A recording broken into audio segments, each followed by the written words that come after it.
Hi everyone, I'm Tavid Nasir, and this is Leadership Biz Cafe, a podcast that explores some of the challenges and opportunities leaders face in today's increasingly complex, fast-paced, and interconnected global market. Leadership Biz Cafe is brought to you by Tavid Nasir Leadership, our leadership firm that provides both virtual and in-person leadership keynotes, corporate trainings, and consulting services that will help you to improve the way you lead. To learn more about our services and what some of our clients have had to say about our work, visit our company's website at tavidnasir.com. And while you're there, check out my award-winning internationally acclaimed leadership blog as well. So, you may remember how I pointed out this summer marks the 10th year that I've been doing the Leadership Biz Cafe podcast. Although I didn't plan anything to mark this milestone, it's already been an incredible year, as a few episodes back I got to speak to someone on my list of dream guests I'd love to have my podcast. In that case, I'm referring to none other than Tom Peters. Well, now I get to scratch another name off that list, as I now get to welcome renowned leadership researcher and author Jim Kouzes to my podcast. If you're not familiar with Jim, allow me to share a brief overview of Jim's pedigree. Jim is the Dean's Executive Fellow of Leadership at the Leavey School of Business at Santa Clara University. Prior to this, he served as President, CEO, and Chairman of the Tom Peters Company, something I just learned in talking with Jim while prepping for this show, and which goes to also show what a small world this is. Jim has been recognized several times as being one of the top 30 global gurus in leadership. He was named for 4 years in a row as HR Magazine's most influential international thinker, and the Wall Street Journal cited Jim as one of the 12 best executive educators in the US. And if that wasn't enough, Jim is also the co-author of over 30 books on leadership, including the international best-selling book, The Leadership Challenge. All of which is to say that I'm a big fan of this man's work. For today's episode, though, I'm going to ask Jim about his latest book, Everyday People, Extraordinary Leadership, and what insights he's gleaned from his research for how those who lead without a title can truly empower others and make a difference through their efforts. Hi, Jim. Welcome to the Leadership Biz Cafe. Hi, Tanvir. Thank you so much. Before we get started, I have to tell you, Jim, what an absolute delight it is to have you on my podcast. We first connected almost a decade ago, and you've been so gracious and supportive. As an example, your co-author, Barry Posner, and you wrote a piece for my leadership blog as part of a month-long event to celebrate the release of my first leadership book. So it's truly a genuine pleasure to finally have this chance to sit down and talk about your research into leadership and how we can improve our craft. Well, it's a pleasure to be talking with you, and I will pass that news on to Barry next when I talk with him. I'll be seeing him shortly. Great. I would really appreciate that, Jim. Yeah, we're still friends after all these years of working together. Well, I'm not surprised at all, judging from the work and how much you both, through your work, have inspired people to not only aim for the best, but to see the best in others.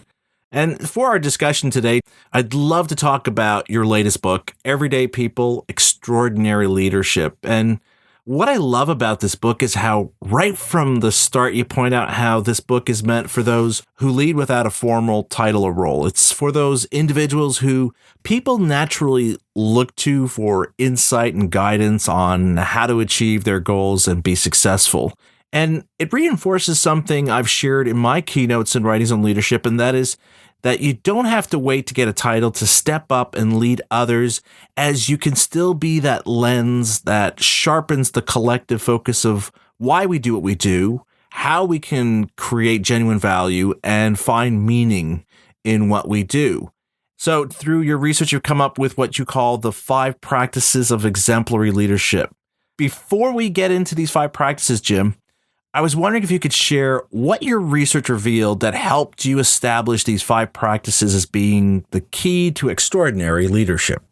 Andrew, I'd be delighted, and thanks again for the opportunity to share this. Let me tell you the backstory. I don't often go this far back in history, but since you have recently talked with my colleague, Tom Peters, I thought I'd give you a little bit more background. in 1981, I joined Santa Clara University and met my co-author, Barry Posner, there. And I was the director of the Executive Development Center. And Barry was one of the key faculty working with graduates of Santa Clara University who were coming back for a refresher, or executives in the local Silicon Valley community, which was mostly the community we served at the time. And we found that we had a common interest in values and culture. And we were doing a series on corporate culture. It was a very popular topic at the time and a very relevant topic at the time. And one of the people that we asked to come and speak was Tom Peters. Tom, before In Search of Excellence was published, came to speak at Santa Clara. And he was very, very well received. So we scheduled him again before his fee went through the roof. And we got him to come back again. And Barry and I were going to do day 2 after Tom did day 1 of a 2-day seminar on corporate culture. And Tom was going to speak on excellent companies, which was the theme of In Search of Excellence. So Barry and I decided we'd speak on excellent managers.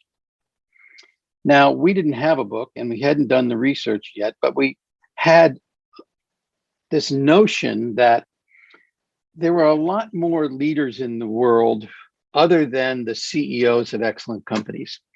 And while we were in sync with Tom's major message, when it came to leadership, we wanted to broaden the conversation to include at least middle level and frontline managers inside organizations. And as you know, at the time, back in the 80s, most of the books people were reading on leadership were based on the writings of CEOs, or were about CEOs or senior executives or political figures or famous people.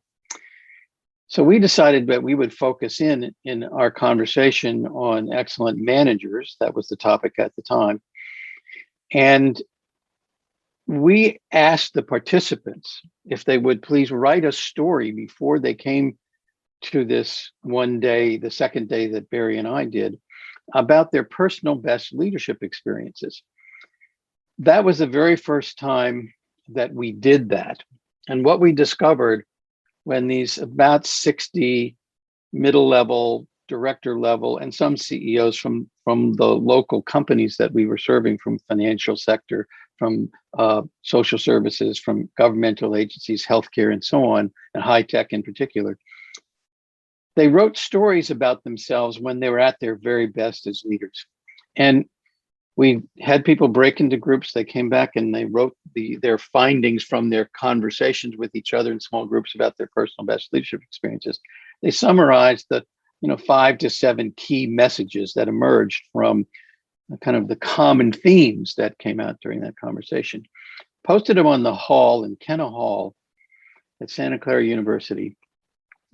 And as we did a gallery walk down the hallway looking at different groups' feedback, there were about 10 or so different groups that were discussing this. We noticed that there were some messages that appeared on all or most of the 10 report outs from these groups. That was our aha moment, Tanvir. That was the moment we said, gee, there must be something here that's in common about when leaders are at their personal best. So we took that methodology, and that methodology became the way in which we explored this further. And initially there were, I think, 7 practices. And then when we started doing some more empirical testing, we found that when you did a factor analysis, there were about 5. And so we then further explored those 5, and they became the 5 practices of exemplary leadership, which we still write about today. So that's a long way of getting from the mid 80s to today, when we're still asking people to write their personal best and talking about the 5 practices. So, Jim, I'd love to delve a bit deeper into these 5 practices of exemplary leadership, starting with that first one, model the way. In this chapter, you write, when you lead by example, when your actions are consistent with your words and your espoused values, then people will consider you credible. Now, on the surface, I think we can all understand and relate with this and agree with this statement. And yet at the same time, I think all of us can share more than a handful of examples of leaders we know who say one thing, but do another, who say, this is one of their values, this is what they stand for, but then go on to do something that's in clear conflict with that espoused value. So how do we avoid this and lose any credibility we might have earned, especially if we're talking about people who aren't leaders because others chose to follow them and not because they're obligated to because of the title we have? Let's go back to just the phrase that you said about leading by example. When we asked people and connected that with credibility in the quote you read, another thing we found in our research was we asked constituents, those who were direct reports or those who were constituents in other ways, peers that worked with a leader or clients or customers, what it was that they looked for in a leader, someone whose direction they would willingly follow. What they told us was that the first attribute of a leader was honesty. That was the first thing they looked for in a leader, someone whose direction they would willingly follow.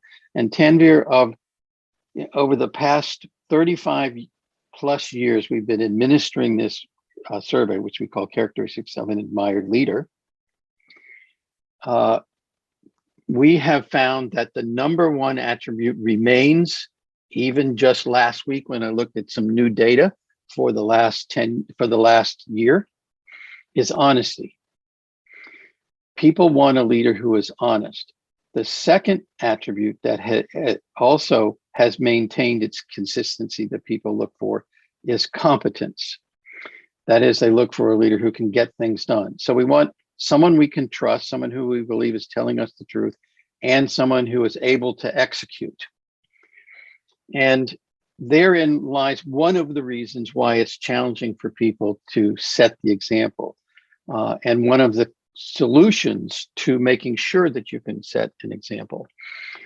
But the bottom line is credibility is the foundation of leadership. And what if you ask people, what is credibility behaviorally? What they'll tell you is that it is do what you say you will do. DWYSYWD, DWYSYWD for short.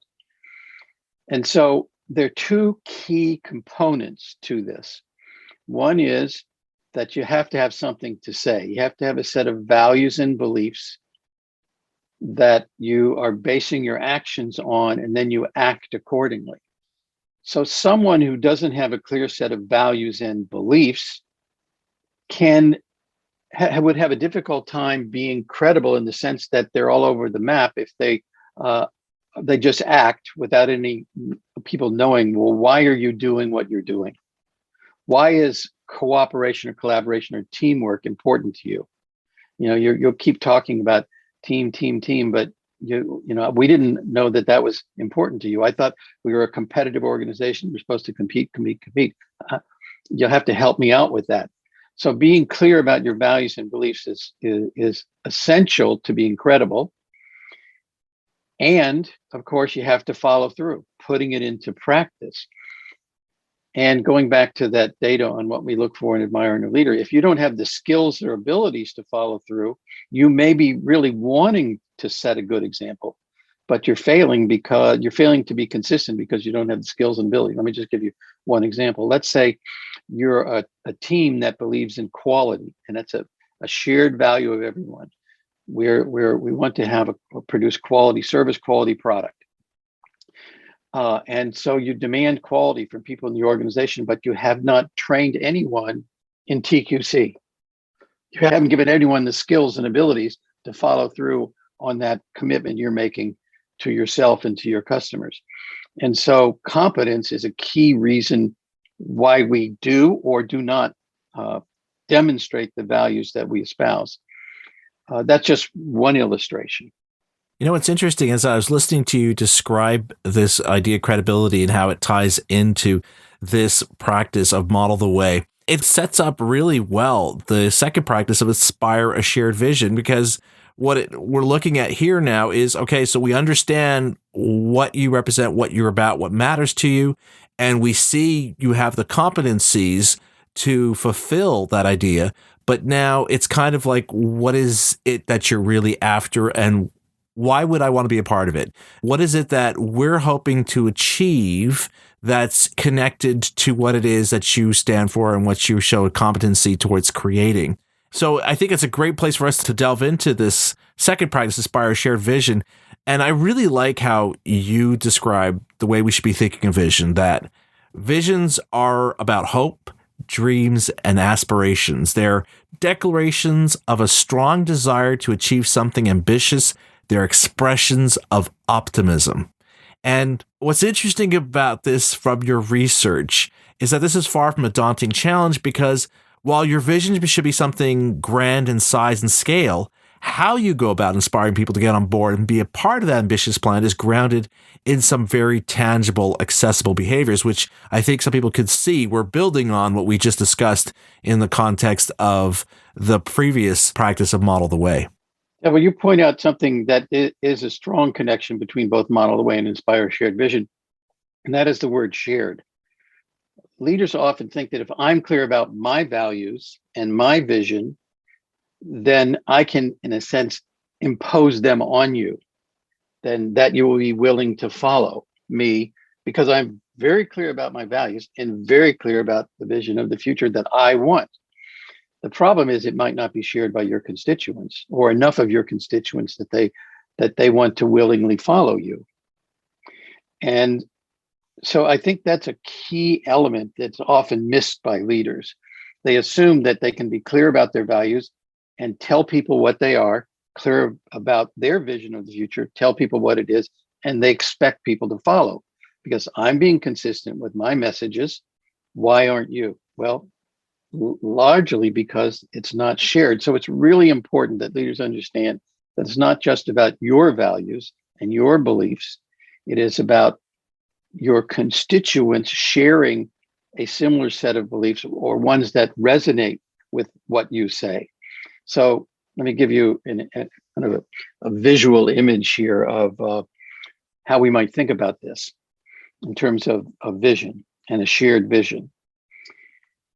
If I were to take a 1,000-piece jigsaw puzzle, Tanvir, and dump it on a table in front of you and say, okay, Tanvir, put it together. What is the first thing that you want from me? Well, I'd want to know why you want me to put it together. And I think I'd like to know what the ultimate picture will create. Exactly. So people want to know why. Why is this important? And what's it going to look like when we're done? That is the way we react when we're inside organizations doing work. We give employees, or in the case of our newest book, Everyday People, Extraordinary Leadership, we give those volunteers that we're working with, or colleagues at work, our peers, a piece of a puzzle called a job or a task. And we say, put it together. And we never show them the box top. We never show them the final picture of what it's supposed to look like. I mean, I love jigsaw puzzles, and love to be, wherever I might find one on a table somewhere, I always go up to it and see if I can put one more piece in. But there's the box top sitting there that shows me what it's supposed to look like when it's over. I wouldn't be engaged in that task as excitedly and with determination to help at least contribute if I couldn't see what it was supposed to look like when it was over. Leaders need to show people that box top, and then individuals decide, is this a future I can see myself in? If a leader can't articulate a vision of the future in which people can see themselves, they don't want to follow. They don't want to be engaged, at least willingly. So what does that require then of leaders to do? What must leaders do in order to be able to help people see that there is a connection between the vision that the leader is articulating and the future, the ideal image of the future that they are seeking? That requires, as a colleague of mine once said, growing big ears and eyes. It means listening to our constituents and what it is that, what are their hopes, dreams, and aspirations? What are their values and beliefs? And how do they connect with the future that as a team, as a company, as an organization, as a group of people working together in a community, what is it that we collectively see for the future? How do these two things connect, yours and ours? Now that we've discussed how we have to make sure we're creating this space for our employees to feel a part of this vision, that they understand what we're trying to create here, what's the end goal, and what's my part in it. Well, then the next part of that puzzle becomes then how they go about contributing to it. And I certainly think when I was reading this next practice of exemplary leadership, how much it kind of reflects the challenges we've had to deal with over the past 12 months in terms of challenging our assumptions and the status quo in terms of how we approach work. And there is actually a wonderful statement you make early in the book about this third practice, which is called challenge the process. You write, challenge is the crucible for greatness. It provides the context which adversity and vision interact to provide the creation of something new. And without question, we've seen that manifest itself for the past year, not just in terms of disrupting how we view work in terms of when and where, but also in terms of challenging societal processes and systems which perpetuate racial inequalities. So in terms of this practice, though, I'd like to focus on the ideas you write around experimentation and taking risks. Again, looking back on the past 12 months, all of us were experimenting and trying to figure out not just how to get our work done, but how to move forward with our goals. And we've seen many advances and improvements being made because we had to experiment and take risks to not just wait out the storm, but to keep pressing ahead with what we want to achieve. So building off what we've been discussing, where, okay, now we're creating this space where our employees are participants, they're contributors to creating that shared vision. In terms of this next one of challenge process, how do we take those hard-earned lessons from these past 12 months where leaders have really had to recognize, I have to figure out what's the best way for my employees to work as opposed to the way I prefer them working, and then create an environment with this new understanding where we're willing to be as bold as we had to be in finding our way through this pandemic? So it's a great question. And I had an interesting conversation with another colleague of mine, and the way he phrased this really was kind of also one of those aha, you just said it exactly how I'd like it to be said. And his name is Steve Coates, and Steve and I have been working together for 30 years. And he was talking about clients who were struggling with this question of, post-pandemic, how will the workplace be? And he said, it's as if they want to go back to 2019. And I said, whoa, that's exactly the point. That if we say we need to get back to normal, we need to get back. Notice the word back, not ahead, back. We need to go. People are yearning to go backwards to normality, what they understand was normality. And yes, there's elements of that we all want. We want to be with family, we want to be with friends, we want to be with colleagues, we want to have the opportunity to go places, get on planes, go be intimate with others, our friends and family. Yes, all of those we want, but the context is changed completely globally. And if we can't go back to 2019, we cannot turn the clock back. We cannot go back. So my prediction, and I think my good friend Tom Peters would also agree with this, that organizations which focus on going back will be less successful than those who say, what is the current context? What are the issues we're facing right now? And who's doing that really well? Who's addressing that in ways that we can learn from? Let's apply the principle of searching for opportunities, looking outward for ideas, and let's do a little shopping around and see who else is engaged in some of these same struggles and what they're learning, what they've tried. We are engaged in one big global experiment right now. And from my way of looking at the world these days, we are operating on hypotheses. We don't know, for example, Tanvir and you and I work virtually and have for a long time, but a lot of people haven't. Will the workplace be totally virtual? Will it be hybrid? Will it be everybody's got to go back to work in a physical setting?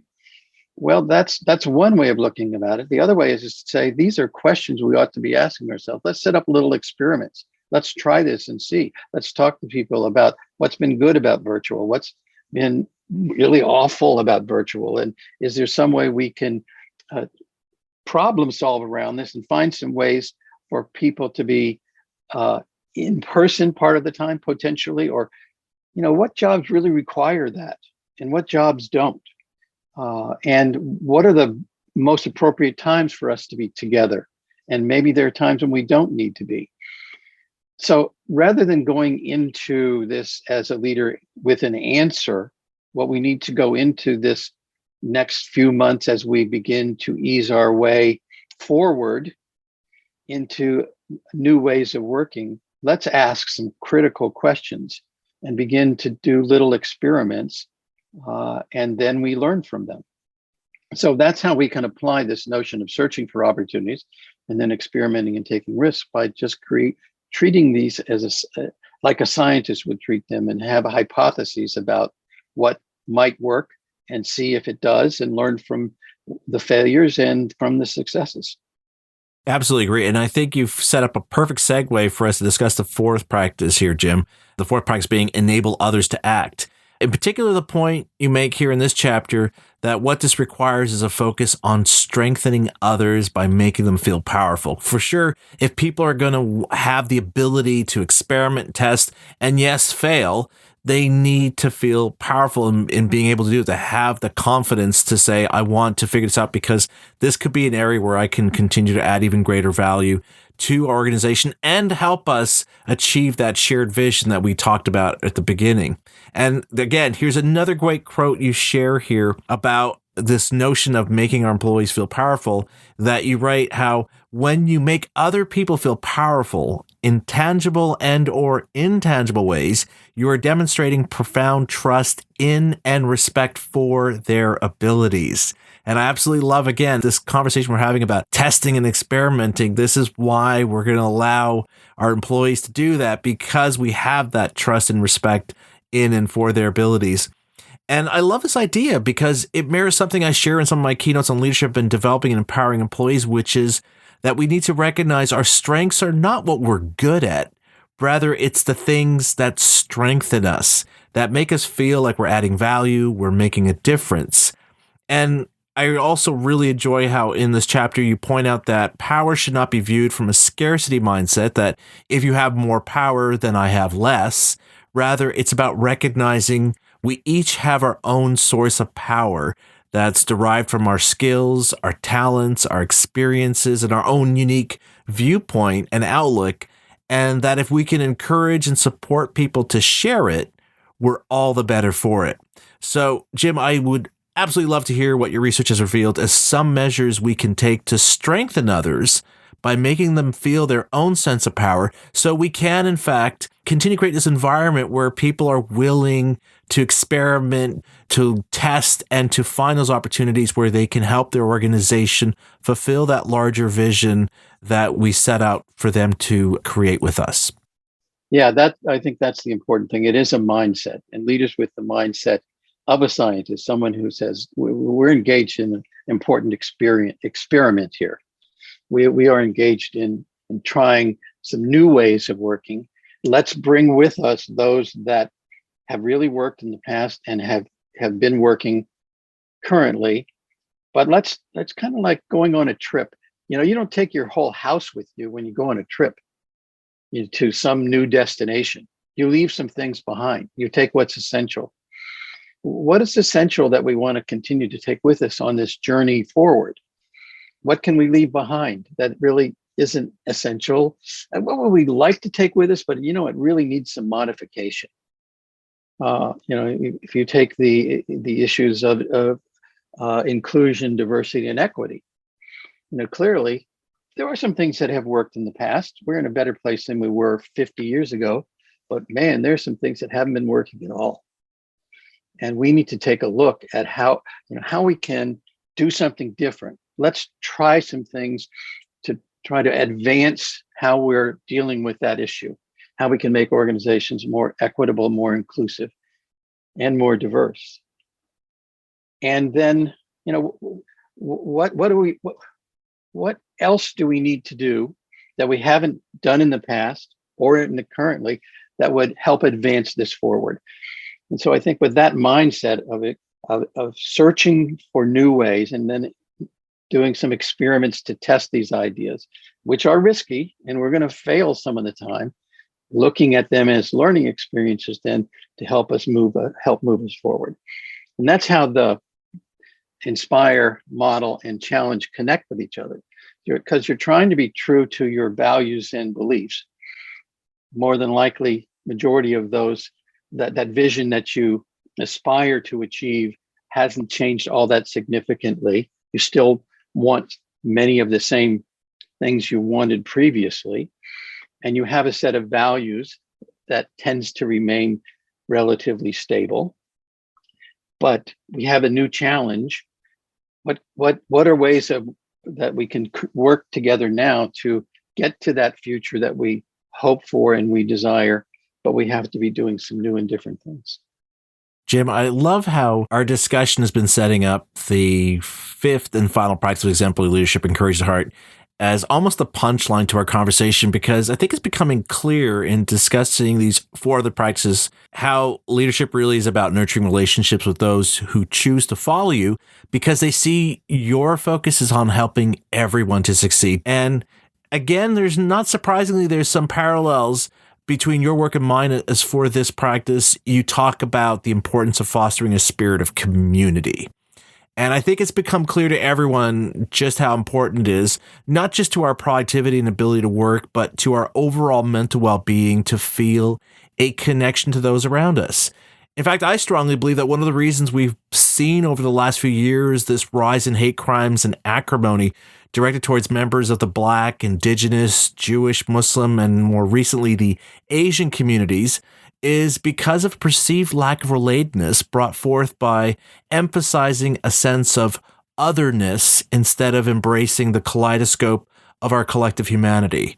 And of course, with a growing acceptance of shifting towards a hybrid work environment where you'll have some employees working at times from home and other times in the office, while others opt to work exclusively from home and maybe not only coming to the office for the occasional in-person team meetings, the natural question that's going to come up, and it had come up prior to the pandemic when faced with remote working, is how do we ensure we're creating the spirit of community? What measures, Jim, should we employ looking ahead to make sure we're creating the spirit of community, not just for those in the office, but also for those who will be working from home as well? There's a lot there, isn't there? Yes, there is. It is. I think we've realized globally, and I live in California, in the United States, that our individual countries may not be as united, and certainly globally we are not. There is not a sense of community. I was a Peace Corps volunteer. That's how I started down this path where I am today. And when I was growing up, we had people live in our home for up to a year as exchange students who were from many different backgrounds, Muslim, Buddhist, Christian, different faiths, Hindu, and different ethnic groups, different nationalities. And I just feel very fortunate, Tanvir, that during my life, I had the opportunity to be raised by parents who showed an appreciation for many different cultures and many different points of view. Not that we always agreed with each other. We'd have some very, very heated conversations over the dinner table. But yet at the end of the day, we'd all go to sleep knowing that we loved each other, even though we weren't direct family. And so it's that kind of experience that I had that makes me sad to see that we have lost our way a bit, I think. And we are we're not hearing the language from our leaders that would want us to see the common humanity in all of us. Let me tell you a little experiment, I think, that may answer part of your question, and one way in which leaders can promote this sense of community and sense of commonality and spirit. that you're talking about. There's been a number of research experiments done using the prisoner's dilemma. I'm sure you're familiar with that game. It's a game that's used in a lot of experiments on negotiation and cooperation. And a couple of experimenters decided that they would do something different with this. They would look at the effect of language and how they framed the task on people playing this game. Now, for those unfamiliar with Prisoner's Dilemma is a game in which you either cooperate or don't cooperate. And there are consequences for cooperating and not cooperating. And what they found was that if they changed the name of the game, people would behave differently. They called it not the prisoner's dilemma. They called it, they divided the group in half, randomly assigned participants to the Wall Street game or the community game. Wall Street game, community game. Played the same game. And what the researchers were looking at was not sort of the end result of the who won, but how many people made cooperative moves and what percentage made competitive moves. Guess which group made more cooperative moves? Wild guess, the community one. Yeah. 70%, about 75% of initial moves and subsequent moves among those who played the community game were cooperative. 30% among those who were playing the Wall Street game made initial cooperative moves. And after that, it pretty much went down to all non-cooperative moves. So think about that for a minute. Let's just pause and think about that. It had nothing to do with the rules of the game. Nothing. It was the same game they were all playing. What was different was the community game. My advice to leaders, if you want to create a spirit of community, is to watch your language. Pay attention to the words you're using. You may not think they make much difference, but they do. You may think that calling it the China virus has no impact whatsoever, and that you're being completely accurate in your description. You are not being completely understanding, if you're doing that, of your community and your constituents and the impact it might have on them. What language do we need to use to create a spirit of community that's different than the language we're using right now? I think that's probably the most critical message I could get across in this discussion of creating a spirit of community. You can promote that in a number of different ways. One way is to find ways to utilize technology if you can't be together, or if people choose to use a hybrid model of working, where you can make connections using technology such as Zoom calls or other ways in which people can connect virtually that help them to see each other and to connect with each other. And don't always make them about work. Have a virtual cocktail party, not just a virtual work meeting, in which the only thing people talk about is what they're grateful for, or how their day went, or how their kids are doing, or be mindful that not everyone is doing as well as another, and are there people in particular that you need to pay even more attention to, so that you can provide them with some social support. Tell stories about how other individuals are doing things that are in the service of the values and the vision of the organization. Tell those stories so people see that some of their colleagues are living these out. Get on the balcony and bang some pots, sing, do what's necessary to express that sense of community. Find creative ways in which you can do it, even with the limitations that we face. But number one, watch your language. So, Jim, now that we've explored these 5 practices of exemplary leadership, I'd like to wrap up our discussion with a shift towards the future, kind of what we've already been touching a little bit on. And given how we've been kind of seeing that there is hopefully a concrete change in outlook and understanding about leadership and why people should follow you, I'm wondering what you see as being the opportunities that are now accessible and open to all leaders, both to those with a title and those without, to embrace and build on these 5 practices of exemplary leadership as we finally start to make this shift from focusing solely on the work in terms of when and where we work to a more inclusive focus on the people we have the responsibility to lead.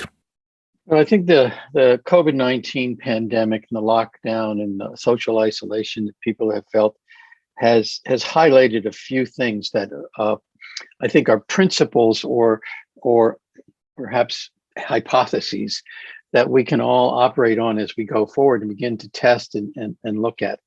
What you just pointed out really shows one of those, which is that there is a desire among people who feel less included in our societies, that they want to be more involved than they are. And I look at that as a positive. Why are people looking at that as a negative? Why are we looking at that as something wrong? They want to be more involved. They want to be more engaged. They want to be treated as equals. Let's play with that notion. Let's work with, not play with. Let's take that seriously. Let's look at how we can utilize that desire people have to feel more included, to feel that the place that they live and work is more equitable. Let's find ways to make that happen. That's one thing that came out of this pandemic that was revealed to us in some ways that were expected and unexpected. And we need to take that seriously and begin to address it. Another thing that organizations realized during this pandemic is that challenge is opportunity. I mean, look at what happened with the vaccine. The various vaccines got developed, produced, and distributed in under a year. That's unheard of. Competitors cooperated because they saw an urgent need. How can we take that sense of looking at all of what's happening around us, whether it's the inequities we experience in society, whether it's the need for new ways of working together around public health, and new ways of working inside organizations or outside organizations. Let's take these as opportunities to do some wonderful experiments that will reveal new ways that will inevitably make us more productive and more engaged in the work that we do. And it's also demonstrated that this can happen more quickly than I thought we did. And I think finally, another important principle or observation that's come out of this is people really need social support. If we look at what's happening in education and how we're hearing how many kids have become disengaged or are having mental health issues, and how many people at work similarly, we know that people need each other and we need social support. Given the limitations right now that we're facing with the workplace and some people preferring not to return, some people needing to return, but being concerned about it, and some people who are eager to get out there and work together, regardless of how it is that we work together. How can we use whatever technologies we have in order to help people feel more supported by other people and by their leaders?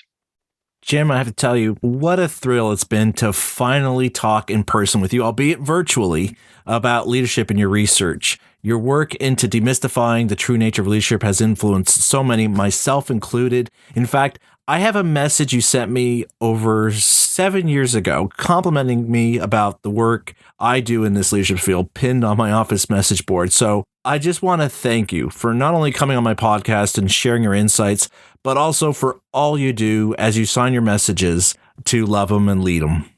Tanvir, thank you very much. I really appreciate the extraordinary work you do. It's a pleasure to be with you today, and I'm delighted. I hope we can do this again down the road. Oh, absolutely. You can count on me wanting to have you on the show, especially when that 7th edition of the Leadership Challenge comes out. I would absolutely love to have even Barry as well on here for us for an episode of that, because I think that would be fascinating. In fact, I might be the one sitting on the other table listening to you two eavesdropping in on the conversation. That would be great. I'd love it too. As I said at the start of this episode, although this year marks the 10th year of my hosting this podcast, I didn't have anything in mind to celebrate this achievement. But I have to say, being able to finally speak with Jim Kouzes about leadership is a pretty spectacular way to commemorate this milestone. And I can't wait to speak with Jim again, along with Barry Posner, when the 7th edition of their seminal work, The Leadership Challenge, comes out. Now that's going to be a fascinating conversation, to be sure. In the meantime, if you'd like to learn more about Jim and Barry's latest book, Everyday People, Extraordinary Leadership, and his work in the leadership space, check out the show notes for this episode at tavernasir.com/LBC. Well, that's a wrap on this episode of Leadership Biz Cafe, brought to you by Tav Nasir Leadership. Now, if you enjoyed learning the insights I've discussed here or in other episodes of my leadership podcast, and you'd be interested in having me share them with your organization, I'd like to invite you to fill out the contact form on our website at tavernasir.com so we can start that discussion. You can also check out my speaking page on our company website to learn more about my speaking services and the kinds of topics I cover both in keynotes and in workshops. In the meantime, I'd like to encourage you to share this or other episodes of my podcast with your colleagues and employees. The easiest way to do this is simply share a link to the show's podcast page at tavernasir.com/LBC. And don't forget to subscribe, rate, and review my leadership podcast on your preferred podcast platform. I know some of you have already written reviews lately, so allow me to express my thanks to you for your support and encouragement. And with that, I'm Tav Nasir, and you've been listening to Leadership Biz Cafe.